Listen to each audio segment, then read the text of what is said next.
Nakikita natin to guys, yung kapatid kong bunso. Tanggapin ang regalo na cellphone. Ito ay galing kila amo.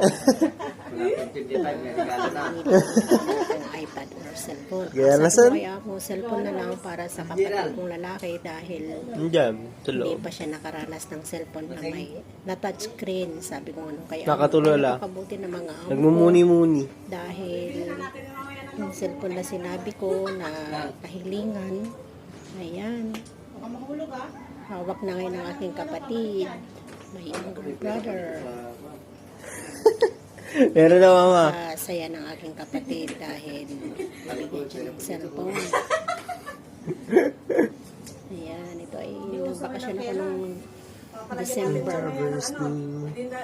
Yearly pa ako umuwi para makita ko ang family ko. Wala pa yan, maayos Okay. Hindi ka na pahuhuli. Chinarge ko yan para pagbukas mo may